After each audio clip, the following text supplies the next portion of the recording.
मी समजवलेलं आहे पण इथे जाम गिचमीट झालेली, सो मी एकदम पटकन परतमध्ये एकदा लिहून घेतो आहे.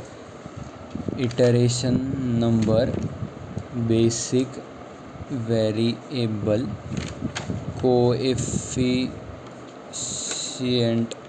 ऑफ RHS आणि रेशियो.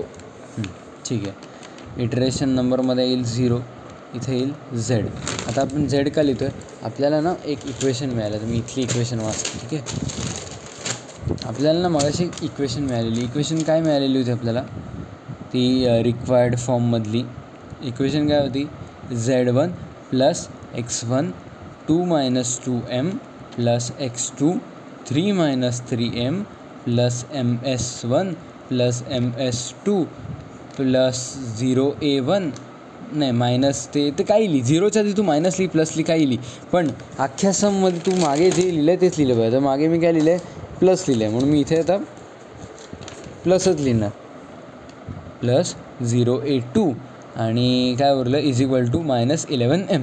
आता ह्या बेसवरती आपण आन्सर लिहिणार. आता याचे कोइफिशियंट काय येणार, आता झेडचे कोइफिशियंट काय येणार,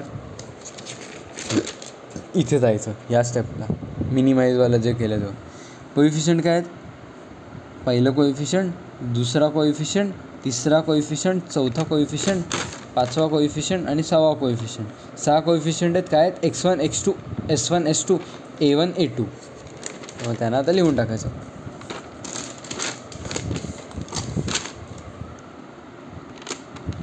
दिसतं ना क्लिअर. हां, X1 X2 S1 S2 A1 A2.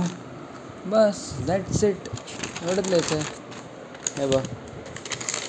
ठीक आहे, चल आता काय करायचं, आता 0 इटरेशनमध्ये झेड, आता व्हेरिएबल लिहिलं झेड. आता म्हणजे काय, आपण थोडक्यात हे नाही, हे इकडे लिहायला चालू केलं. आता X1ची व्हॅल्यू काय आहे, 2 - 2m. 2 - 2m कशी, X1ची ही व्हॅल्यू आहे, X2ची ही व्हॅल्यू आहे. ठीक आहे, ब्रॅकेटमध्ये दिलं म्हणजे ती त्याची व्हॅल्यू आहे. X3चं 3 - 3m. S1चं काय आहे, m दिलं आहे, म्हणजे फक्त काहीच नाही दिलं आहे, आपण लिहिणार इथे m. ह्याचं पण काय आहे, फक्त m लिहिलं आहे, लिहिणार फक्त m. ह्याचं काय आहे 0, ह्याचं काय आहे 0, आपण लिहिणार 0 0. RHS म्हणजे काय, = इकडची साईड, राईट साईड काय आहे, -11m, पण ते लिहिणार. रेशिओमध्ये आपण कधीही नेगेटिव्ह नंबर लिहू नाही शकत रेशिओ लिहिताना. ठीक आहे, म्हणून आपण इथे देणार डॅश. आता आपण पुढे काय लिहिणार,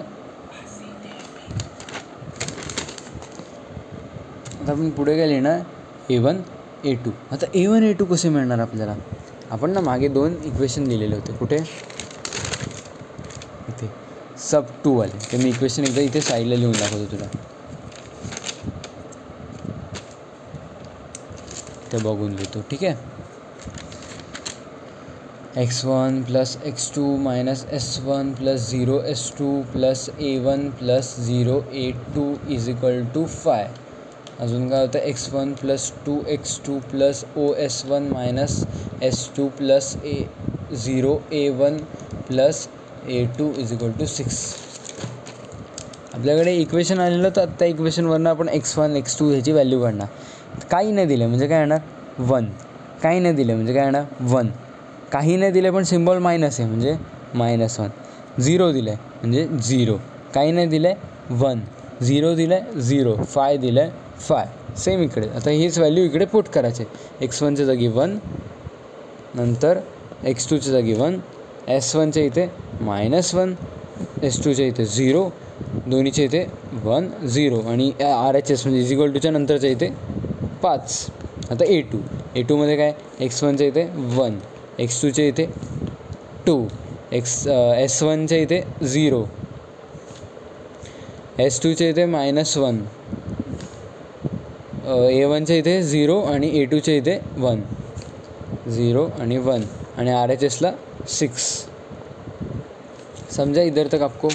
अभी मेन पार्ट, तोशिफ ने क्या बताया, इधर हमारे पास 2m है, लेकिन असं आहे ना 2 - 2m आणि 3 - 3m. आपण याच्यामध्ये कसं बोलू शकतो, कोणता मोठा आहे कोणता छोटा आहे सांगू नाही शकत आपण, सॉरी. मग आपण काय करणार, कन्सिडर करणार आपण कन्सिडर करणार m इज इक्वल टू 10. तोशिबने m is equal to 100 consider केलं. आपण काही करू शकतो. म्हणजे काय 2 मायनस आणि 3 मायनस 3 ब्रॅकेटमध्ये 10. 2 10चा काय 20 आणि 3 10चा काय 30. 2 मायनस 20 काय येतं -18. ठीक आहे. आता या दोघांमधला सगळ्यात छोटा नंबर कोणता आहे? छोटा हा कसा छोटा? नेगेटिव्हमध्ये जो नंबर मोठा असतो त्याला छोटा कन्सिडर करतात. ठीक आहे. छोटा कोण झाला? आपली ही आली की रो और column. I don't know, mostly हा कॉलम असेल. ठीक आहे. ही आली आपली की कॉलम. आता की कॉलममध्ये A1मध्ये काय आहे 1 आणि RHSला काय आहे 5. मग काय करायचं A1 divided by RHS is equal to 5 upon 1 is equal to 5. नंतर RHS upon A2 is equal to 6 upon 2 is equal to 3. आपल्याला मिळाले दोन्ही रेशिओ. आता या दोनपैकी सगळ्यात छोटा कोण आहे 3.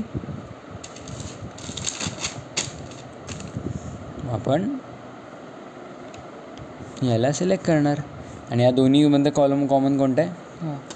आय एम रिअली सॉरी, मी खूप लेंदी केलं आहे, पण मी एकदम इझी समजायचा ट्राय केला आहे. 2 लेंदी झालं आहे ते, सॉरी.